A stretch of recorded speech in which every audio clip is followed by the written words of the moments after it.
to the stage. I'm Light Melody, and today let's welcome back Character History, where I go over the history of an original character that I have created. Yeah, it's been like more than 2 years, and I'm sorry, but we're back! So today we are talking about the OC that never seems to die. And I don't mean she's immortal. She has stood the test of time by never changing her name, looks, or color association, which is kind of rare.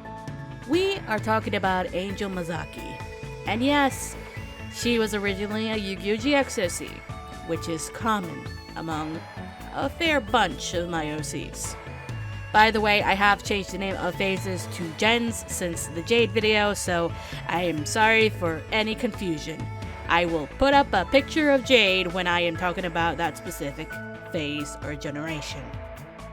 Now, Angel Mazaki is originally an OC I made to be a little sister of Anzu Mazaki. Yeah, Anzu from Duel Monsters. See, I always thought Anzu probably had younger siblings with the way she acts towards Jonochi, Honda, and the rest of the crew. She was basically the mom friend, sort of. And if that's the case, I figured she had to have some troublemaker siblings, so I gave her some because we didn't really know about her home life. I gave her 2 at the start, and later it became 3, but we'll get to that at some point. And the names of those 3 siblings are Angel Mazaki, Mikaru Mazaki, and Koji Mazaki. But today, we'll just be focusing on Angel.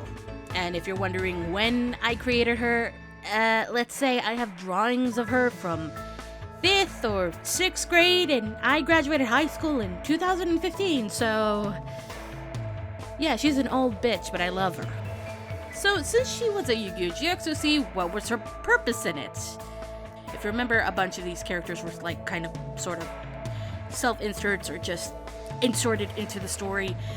Angel's purpose was to be a badass that was dating Judai, because why the fuck not, right? I was young, and I'm sure I wasn't the only one who did it. And I did it. But I didn't do it out of me loving Judai. I love Johan, so I didn't do it for that. I just thought it was a better option than Asuka at the time, because she really didn't end up doing much, and I'm so sorry to say that.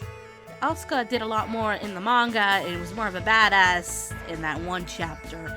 Other than that, I don't really remember much else she did, which is a shame. But enough about Asuka, that's for another time. So, at some point, either Gen 1 or Gen 2, not quite sure, she was an Earth Fairy. Like a legit fairy from, like, Winx Club. And this was before Season 4 of Winx Club, where we learned about the actual fairies from Earth. You know, I kind of wish Nickelodeon didn't mess with Winx Club and actually made Roxy the 7th member, but hopefully on screen, there's an all-ass transformation video for her from my younger years, so this is what Angel as a fairy would have looked like. And if you're curious what deck she ran, she used to run a fairy deck with your name Stark Witch as her ace card. But if you want a more current and accurate deck for her nowadays, because I don't keep up with anything in the card game, it's a fairy and witch deck, so she can use all the Valkyria cards, and Dunames is still a part of her deck. So it's basically a light and dark monster run deck. I run it with pride, okay? Plus, Dunames is my favorite card. The deck is actually pretty fun once you get the right combination of cards. As for Angel's personality and design, she's really based on my taste of music, especially in my younger years. Her punkish nature and style is based on Avril Lavigne back in the day, though it still applies even now in her current form, and you'll see why. Angel is also known as a singer, so obviously I associated her voice with Hayley Williams and basically the style of Paramore. At least in the old days. I haven't listened to anything recently, but I'm pretty sure it's still pretty banging. And to emphasize this particular song that I am basing her off of, and that she really gives off the vibe of, is Misery Business. Even in the current reincarnation of Angel, it is absolutely just misery business.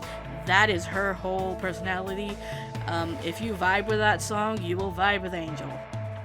Now, her being associated with green, I think came because of the whole Earth fairy situation, or it was because I had assigned her to raw yellow, and the girl's uniform I made back then was yellow with green accents. So from there, it kind of just stuck with her. Now, unlike Jade, she didn't have a lost past memories phase, or as we call it, Gen 2, this Jade in particular. She was never a part of Jaral or even a student at Duel Academy. She was simply absent for the fact she might have appeared much later in the story, but probably not as a fairy because that trait was kind of given to someone else. But there is a Gen 3-ish version of Angel. I say ish because this version was created during Ties of Fate's first season, being written like 2014, 2015, but it's not the real Gen 3 version of her. We'll call this Gangster Angel because it's kind of what I wrote her out to be.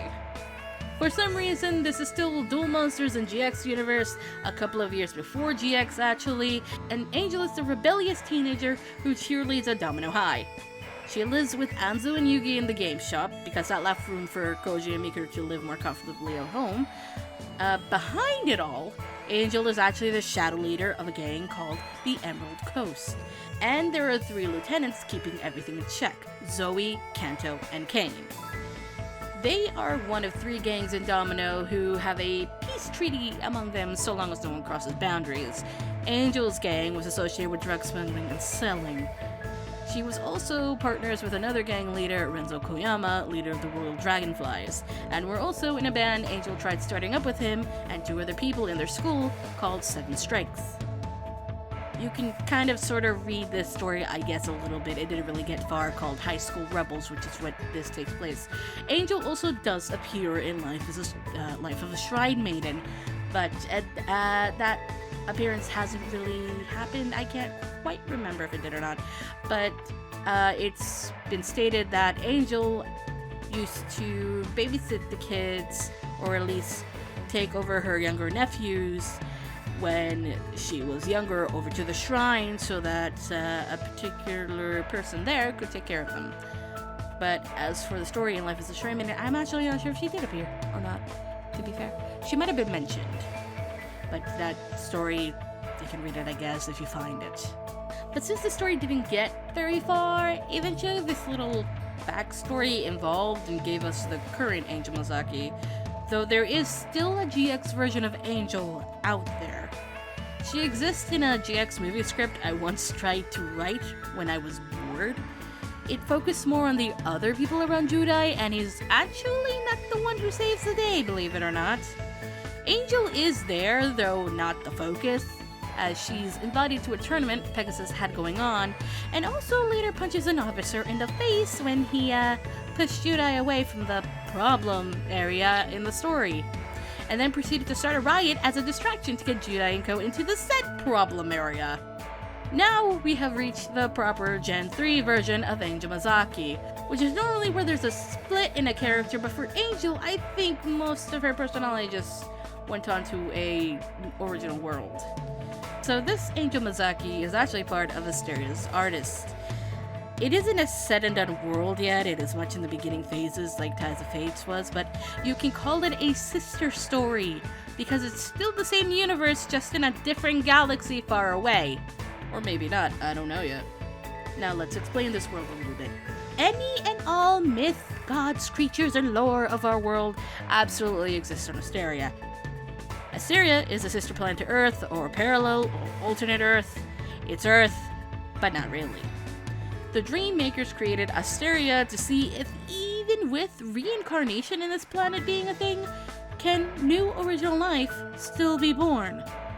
In which case, to explain, if you were a fairy and you died with your soul crystal intact, which is basically you in the form of a crystal, which is normally not seen by people, but on Asteria it is a fully tangible thing that you can hold and destroy if you really wanted to end that person forever. But if a new baby was born, you could be assigned to that new born baby. You'd get a new body. So what the Dream Makers really want to know is, can someone be born without being assigned a previous soul? Now, if you were assigned a previous dead soul, you would be given a crystal that magically appears to you, it'll dissolve into your body, and then reappear as you get older so you can take care of it yourself. A lot of people will tend to wear them on their persons as jewelry or just have it in their pocket. The benefit of this is you do retain your memories, but the more you die, it might take a little bit longer to get them all in one piece.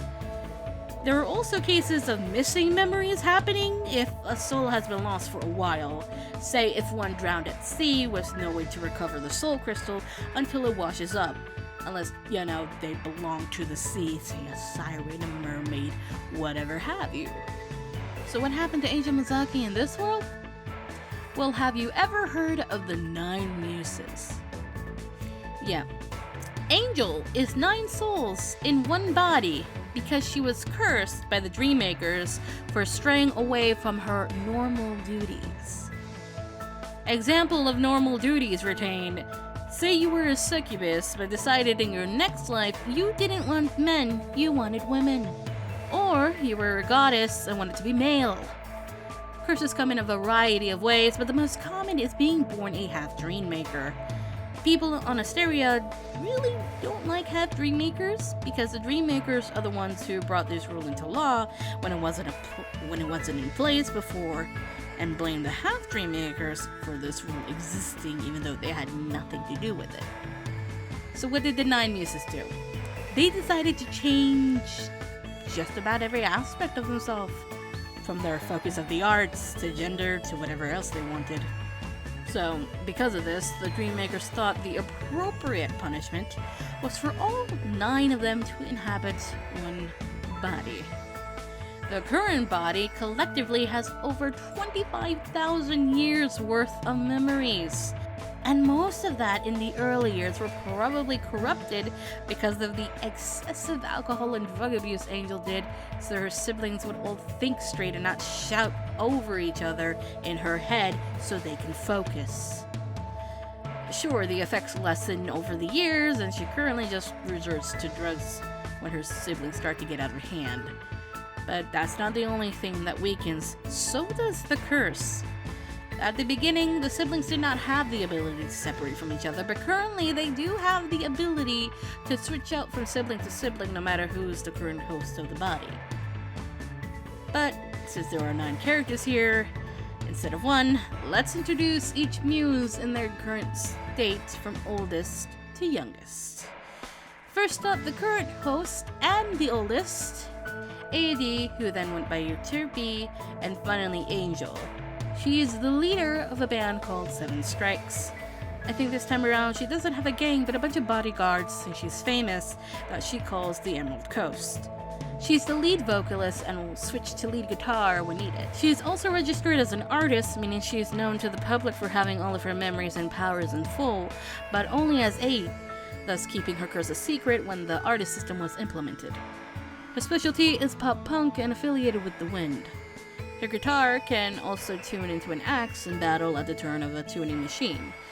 She also calls herself the original muse of voice and song. Next is Meleti, then Cleo, and now Octave. He changed his gender to male, but to stay as the muse of history. He specializes in classical music with an affiliation to Earth. He's the most polite out of the group, but often is the one to scold his younger brother, Hoshi, and make sure he isn't getting into trouble. He's also the second most in tune with Angel in this life. Third oldest is Nimi, who then went by Melpomene, and now is called Tempo. They in this life have left their gender up to the person, minding nothing that they are called of. Known as the Muse of Tragedy, they now have a specialty in metal and of course affiliated with metals. They are the least in tune with Angel and prefer to not come out often unless in danger. They are also quiet and are known for their long hair. Thelaxino is next, who then went by the name Polyhymnia, who is now named Aria. They are female with a specialty for most Asian music genres and affiliated with water. Though she's not prominent in Angel, some of her empathy shows through when needed. Though her taste of writing hymns has diminished since the Muses found out just how many siblings they actually have, and well, she doesn't see the gods as worthy anymore, so to speak. Next is Arki, who then went by the name Erato and is now called Celeste. Though they claim to have no gender, they tend more towards their male side. Known as the muse of love and lyric poetry, their specialty is pop music and are affiliated with sound. Much like Tempo, they don't come out often, but out of shyness. Any gentleness might be coming from him. We are now onto the sixth sibling, Calliope, now called Hoshi. He's the closest in tune to Angel and affiliated with Fire. Once being the muse of epic poetry, he has decided to specialize in rock music. With being the most in tune with Angel, this means he shows up the most, which means his hot-headedness shines through pretty damn well. It also might be the reason why Angel absolutely loves Koji and the way he acts, because it just reminds him of Hoshi. And you know, if Hoshi and Koji ever met when Hoshi is separated, they would be best of friends and cause absolute chaos. The seventh sibling is Urania, now called Yamato. He is the muse of astronomy, though now, even though choosing to be male, has taken on a more robotic appearance. It's unknown why he decided to look this way, besides maybe wanting to understand or fit in with his electronic style of music, and of course his affinity with electricity. His favorite sibling is Octave, and usually sticks by his side when possible. His feelings for the other siblings are mutual, at best. The eighth is Thalia, now called Candace, a master of light blues rock. Though she was once known as the muse of comedy and pastoral poetry, she is described as cool, calm, and collected. You see her through Angel when she's the most calm in a group of panicking people. She's often known for collaborating with Octave, as she's interested in what her older brother plays. She's also affiliated with Light. And the last is Trepsikari, now called Lyric. This muse was the muse of dance, fitting how their specialty is hip-hop. While they may influence Angel movements, that's all they are willing to give. While Tempo may be the least in tune with Angel, Lyric is the most unstable, explaining why their gender is unknown and their affiliation being gravity, literally willing to smush anything in their way, and thus isn't really allowed to appear that often. That was a lot of characters. Hope I didn't lose you. Angel and Hoshi are probably the most developed, and explains why their names aren't as melodic as their siblings. Then what's Angel's story now? She's on a mission to figure out anything about their curse, who did it, and how she can get back at them. Along the way, she actually had met a purple-haired man that she made a deal with to get the said information. Otherwise, she's either starting trouble or ending it. Since this life, she is born in Domino, a city in this world's equivalent of Japan.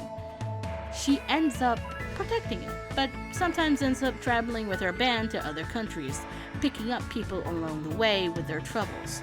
Though, I probably shouldn't spoil too much more about this story. I'm not even sure yet where it leads, but we'll see. Oh, and she does have the ability to share her musical talents, only for the purpose of battle though, to get a better edge if the need is there. So, what do you think about the OC that never dies? Was this interesting or boring? Do you want me to cover an original OC or a fandom one in the future? Leave it down below, and I'll see you next time.